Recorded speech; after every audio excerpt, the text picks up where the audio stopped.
Do you remember those lost Betty Crocker desserts everyone used to know by heart? The ones printed in old cookbooks, clipped from magazines, and carried to tables that don't exist anymore. Today, we're bringing back 25 pies, cakes, and molded wonders that quietly disappeared from American kitchens. 1. Egg custard pie.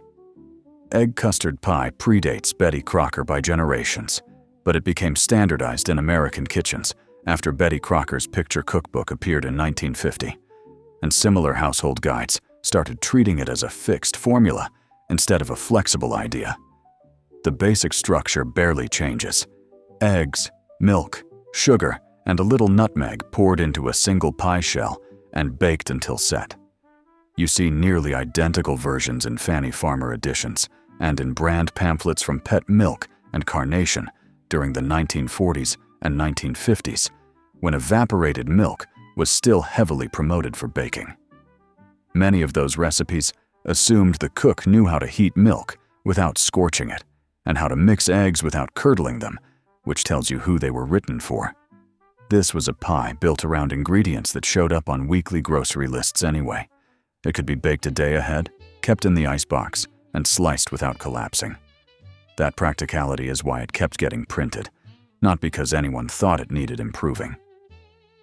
2. Mississippi mudcake.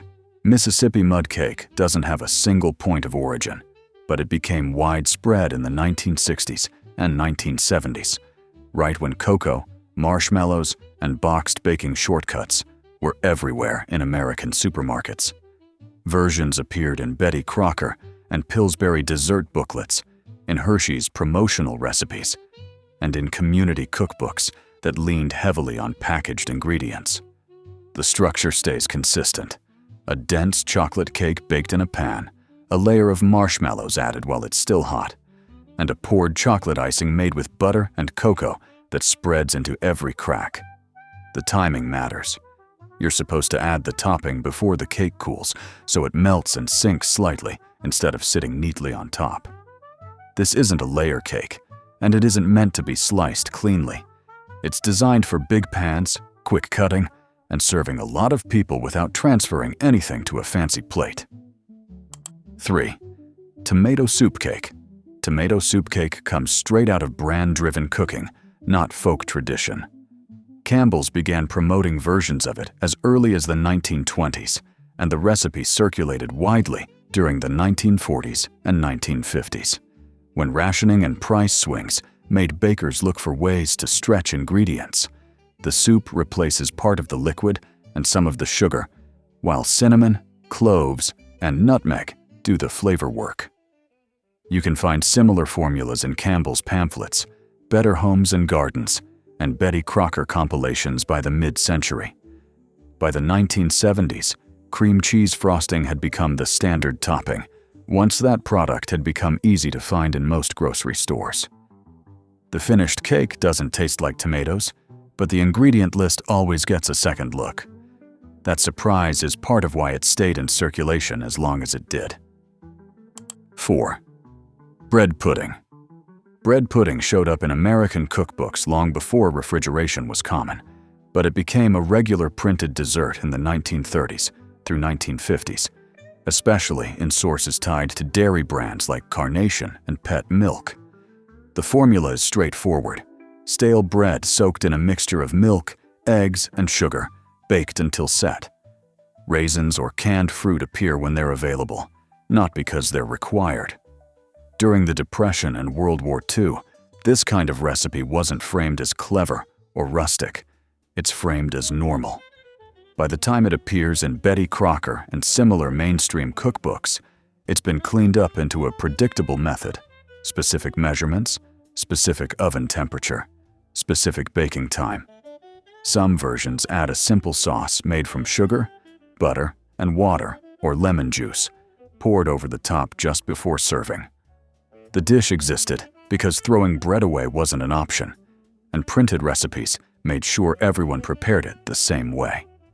5. Texas sheetcake. Texas sheetcake became widely visible in print in the 1960s and 1970s, especially in community cookbooks and brand recipe collections from companies like Hershey's and Betty Crocker. The defining feature wasn't the ingredient list, it was the scale. The cake is baked in a large, shallow pan so it can be cut into dozens of small squares.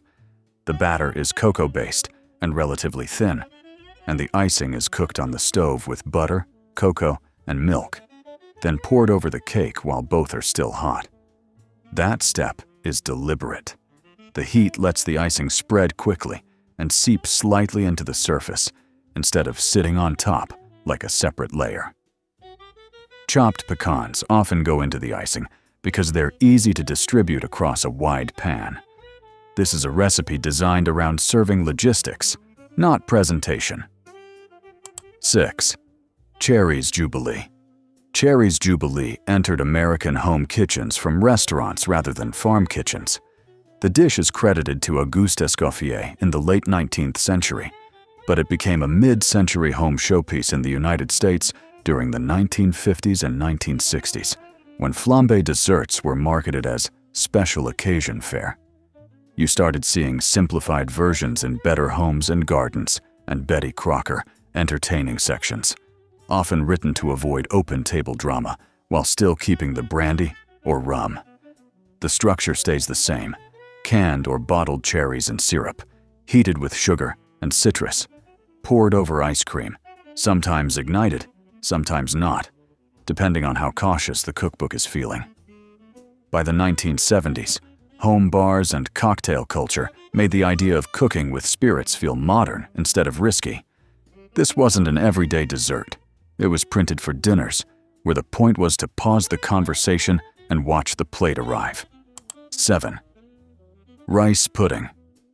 Rice pudding shows up in American cookbooks for generations, but it becomes a standardized home dessert in the 1930s through 1950s, especially in publications tied to dairy and pantry brands. You'll find versions in Betty Crocker, Fannie Farmer, and pamphlets from Carnation and Pet Milk, often framed as a way to use leftover cooked rice. The method is consistent: milk, eggs, sugar, and rice baked or simmered until thickened, with cinnamon or nutmeg added at the end. Some recipes bake it in the oven, others finish it on the stovetop, depending on the book and the era. The important part is that the rice is already cooked, which tells you exactly what kind of kitchen habit this came from. This is planned reuse, written down and measured, so it can be repeated without guessing. 8. Ambrosia salad. Ambrosia salad becomes a fixture in American holiday and potluck cooking during the early to mid-20th century, especially once canned pineapple, canned mandarin oranges, and packaged coconut are easy to find nationwide. By the 1940s and 1950s, versions appear in Betty Crocker, Better Homes and Gardens, and brand pamphlets from companies selling canned fruit and marshmallows. The base formula is simple: fruit, coconut, and something creamy. Sometimes sour cream, sometimes whipped topping, once that becomes common in the 1970s. The word salad is doing social work here. It gives the dish permission to sit next to savory food on the table. This isn't plated like a cake, and it isn't served like a pie. It's scooped, passed, and expected to hold its shape just long enough to make it onto the plate. 9. Watergate salad. Watergate salad is a product of the 1970s, both in ingredients and in name. The recipe depends on instant pistachio pudding mix, which General Foods introduced in the early 1970s, along with canned pineapple, marshmallows, and whipped topping. The nickname sticks after the Watergate scandal, and by the mid-1970s, the dish is circulating in community cookbooks, newspaper food sections, and brand recipe cards. You won't find it in early Betty Crocker editions, but you do see similar instant dessert constructions once boxed puddings and whipped toppings become standard grocery items. The green color is part of the point. This is a dessert that signals its era immediately, built entirely around products that didn't exist in home kitchens a generation earlier. 10. Buttermilk pie. Buttermilk pie belongs to the same family as chess pie and custard pie, but it showed up as its own named recipe in Southern and Midwestern cookbooks throughout the 20th century. By the 1940s and 1950s, versions appeared in Betty Crocker and regional community cookbooks, often alongside recipes sponsored by dairy brands. The ingredient list is short: buttermilk, eggs, sugar, butter, and a little flour, or cornmeal for structure. The pie bakes into a layered texture, firmer at the bottom, softer toward the top, because of how the custard sets in the oven. Buttermilk itself was a common byproduct in kitchens that still used fresh cream and butter, which explains why this recipe existed before it was ever curated into a national cookbook. 11. Coconut cream pie. Coconut cream pie rose to fame in the roaring 1920s when shredded coconut from far-off Caribbean plantations hit American grocery shelves at just pennies per bag. By 1933, the Good Housekeeping Cookbook declared it America's favorite chilled dessert, with Southern hostesses piling sky-high meringue over velvety custard filling made from scratch coconut milk, simmered thick with cornstarch and egg yolks.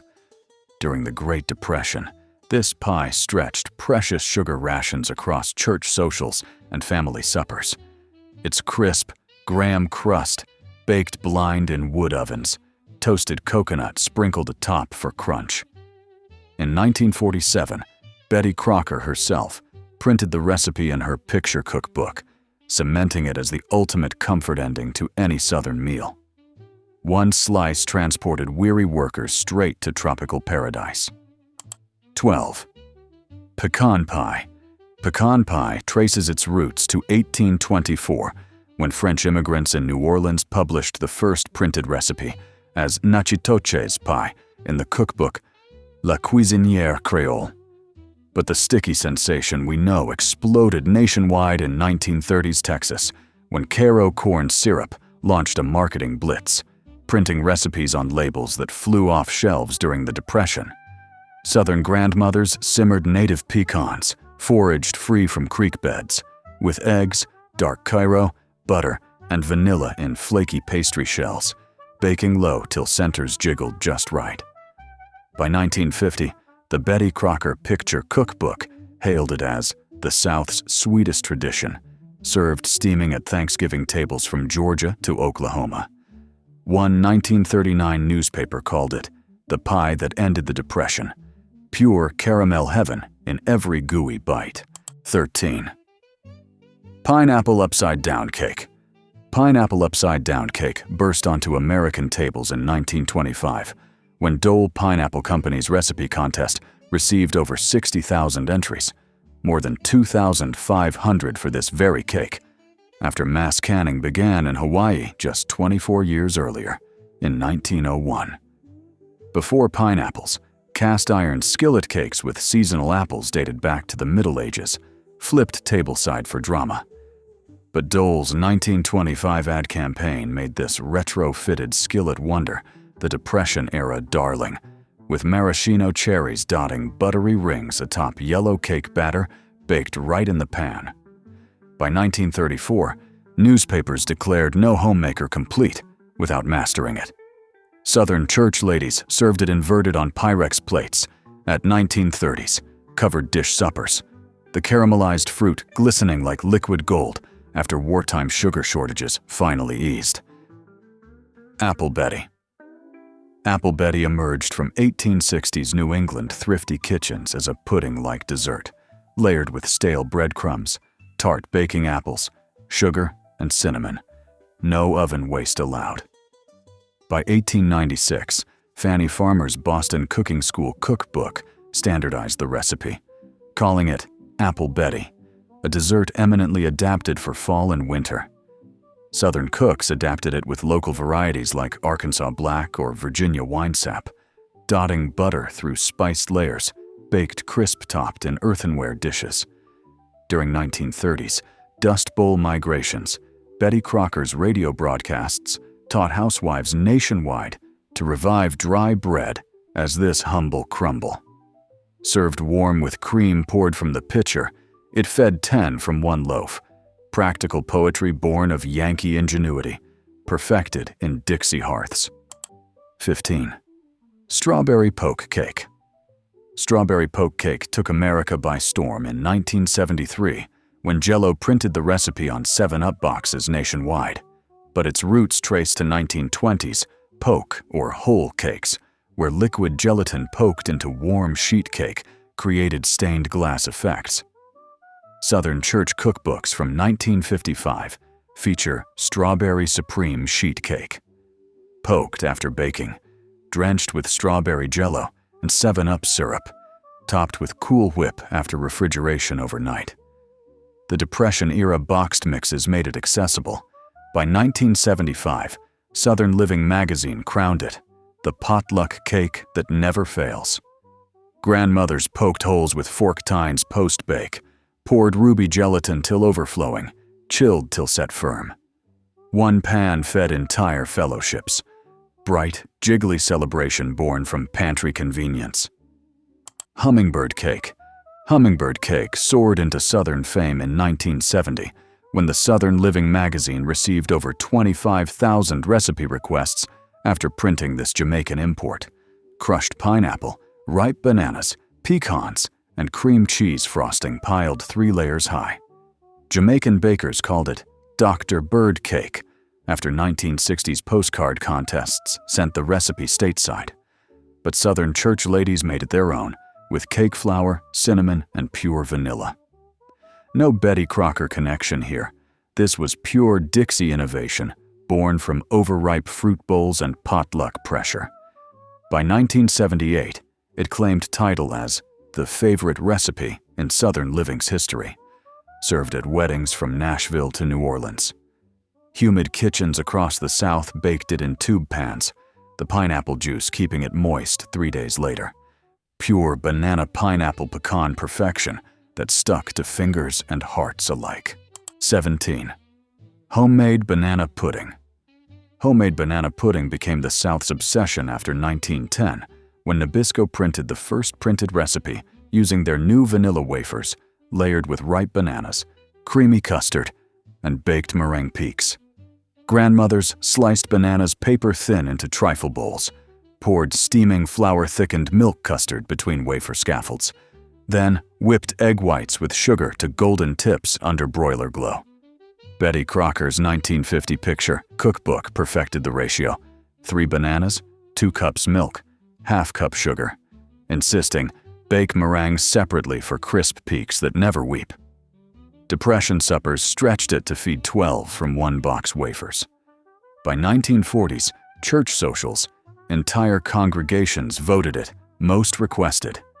Served chilled from ice boxes with spoons clinking glass, this wasn't dessert. It was Sunday salvation in yellow layers. Coca-Cola cake. Coca-Cola cake bubbled up in 1950s, Texas soda fountain culture, when housewives swapped water for flat Coke in chocolate sheet cakes, creating fudgy tenderness that Depression ingenuity perfected. The recipe exploded nationwide after 1955, when the Atlanta Journal-Constitution ran it front page, calling it the South's secret weapon. Coke tenderized batter, while pecans and mini marshmallows melted into gooey topping. Betty Crocker never claimed it. This was pure Southern soda stream alchemy, born from Atlanta's own bottle. By 1960, church bulletins printed variations from Tennessee to Oklahoma, the carbonation creating holes that soaked up poured fudge icing like sponge. 1 sheet pan fed 50 potlucks. Fizz-born chocolate bliss that proved even soft drinks could build empires. 19. Lemon icebox pie. Lemon icebox pie chilled into legend in 1930s Florida when electric refrigerators made no-bake wonders possible. Sweetened condensed milk, lemon juice, and graham cracker crust set firm overnight without firing a single coal. Southern hostesses whipped evaporated milk, stiff first for airy loft, then folded in Borden's Eagle brand milk with fresh squeezed lemons till sunshine yellow.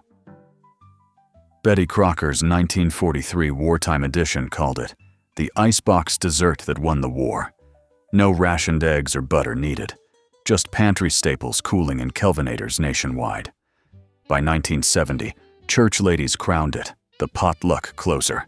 Graham crumbs toasted golden first for nutty snap under billowing whipped cream dollops. Sharp lemon tang hitting chilled cream, no oven timer needed. Just set it and forget it magic straight from the Kelvinator. 20. Chess pie. Chess pie traces to 1820s, southern plantations, where enslaved cooks stirred cornmeal-thickened custard. Butter, eggs, sugar, vinegar, cornmeal, baked blind in flaky shells, for shelf-stable sweetness that lasted weeks. The name? Folklore says it's Jez pie in Virginia drawls. Others claim chest pantries where it's stored. Betty Crocker's 1950 picture cookbook standardized the classic. 1 cup sugar, ½ cup butter, 3 eggs, 2 tablespoons cornmeal, 1 tablespoon vinegar. Baked low till center jiggled like fear under nutmeg dust. Depression grandmothers added lemon zest or buttermilk for tang. By 1940s, church suppers, chess pie slices auctioned for war bonds. Butter-soaked custard with that cornmeal crackle on top, sitting pretty on the shelf for weeks. Grandma sliced it thick for the whole table. No fridge required. 21. Grasshopper pie. Grasshopper pie comes straight out of mid-century cocktail culture. The flavor is based on the grasshopper drink, and the pie version starts appearing in American recipe collections in the 1950s and 1960s. By the time Betty Crocker and Better Homes and Gardens are printing frozen dessert pies, this one fits perfectly into the era of no-bake crusts and refrigerator-set fillings. Most home versions rely on packaged chocolate wafer crumbs or crushed cookies for the crust, and use marshmallows or gelatin to help the filling hold its shape. The green color isn't accidental. It's the selling point. This is a dessert that depends on liqueur branding, freezer space, and the idea that a dinner party should end with something that looks modern, even if the structure is closer to a molded pudding than a pie. 22. 7UP salad mold. 7UP salad molds belong to the peak era of gelatin cooking, which runs from the 1950s through the 1970s, when brands like Jell-O were publishing entire booklets devoted to molded dishes. The idea was simple.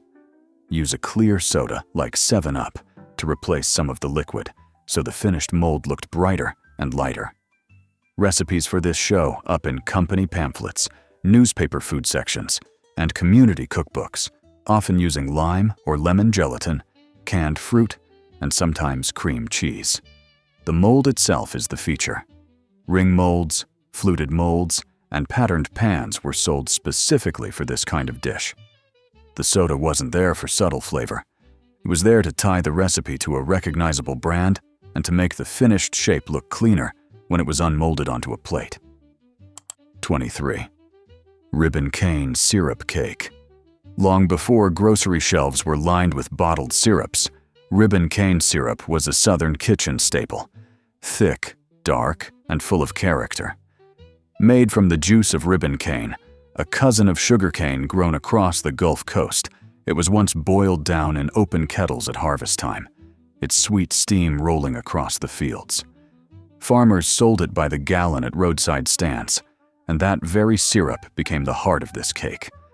The flavor carried a smoky sweetness that no processed syrup could replace. When country cooks stirred it into a dense batter, it turned deep brown the instant flour met syrup. The smell alone, warm, molasses-rich, and slightly earthy, filled the house before the baking was halfway done. Out of the oven, the cake shone with its own syrupy glaze, needing no icing. The crumb was tight yet tender, a sliceable comfort for any moment of the day. Most families ate it warm with chilled milk. Others waited until the next morning, when the flavor had settled and deepened. It might not have looked fancy, but it was a cake that told a story. A taste of the South's sugarcane fields. 24. Old-timey applesauce stack cake. Across the South, stack cakes once graced kitchen tables for weddings, reunions, and Sunday suppers alike. The applesauce version stood out as a favorite, bringing together simple pantry staples and the kind of patience only good cooks had. Rather than one tall cake, bakers made several thin layers, baked separately until golden, like oversized cookies. Each was spread with warm, spiced applesauce, the fragrance of cinnamon and cloves filling the whole house. Over a day or two, the layers softened as the applesauce seeped in, turning the cake tender and richly flavored all the way through. Families kept it covered in a cool spot, warning children that it wasn't ready until time had done its work. When finally sliced, the layers looked like soft rings of history, each one holding a story of who made it and when. Some cooks added bits of dried apple for a thicker filling, while others kept it smooth and glossy. However it was prepared, this cake was never about fancy frosting or show. It was about sharing, waiting, and savoring a sweetness that only gets better with time. 25. Orange Slice Candy Cake. This beloved Southern favorite earned its reputation as a fruitcake with a playful twist. It was the kind of recipe ingenious home cooks dreamed up when they wanted something rich, eye-catching, and just a little mischievous. The secret ingredient was those chewy orange slice candies, thick, sugar-dusted wedges that stuck to your teeth in the best way. Chopped and folded into a dense batter with pecans, dates, and coconut, they melted into bright, citrusy bits that shimmered throughout the cake. Mixing it took a strong spoon and even stronger willpower. As it baked, the candies softened further, blending into the crumb while leaving pockets of jeweled color. When sliced, each piece looked like stained glass under the kitchen light. Many families let it rest for a day or two so the ingredients could truly come together. Children loved discovering candy inside their cake, while adults admired how satisfying and nostalgic each bite felt. It was a dessert made for sharing, one that traveled easily to potlucks, homecomings, or any occasion that called for something sweet with a story to tell. Though it's rare on modern tables, the recipe still hides in countless handwritten cookbooks, waiting to bring that bright Southern cheer back again. Maybe none of these desserts were ever meant to be timeless. Most of them were built for the kitchens and grocery stores of their moment, for the brands people trusted, and for the kinds of dinners that started earlier and ended around a real table. Some of them came from Betty Crocker test kitchens, some from company pamphlets, some from newspaper columns and church cookbooks, and some from someone's recipe box with a card that's gone soft at the edges. You didn't need to explain what it was. You just set it down, and people knew what to do. We don't lose these recipes all at once. They fade out quietly, one box left on the shelf, one page not reprinted, one last time someone decides it's easier to make something else. But they're still there, in old books, in old ads, in handwriting that doesn't look like anyone's anymore. And every once in a while, it's worth opening those pages again, not to live there, but to remember how we got here.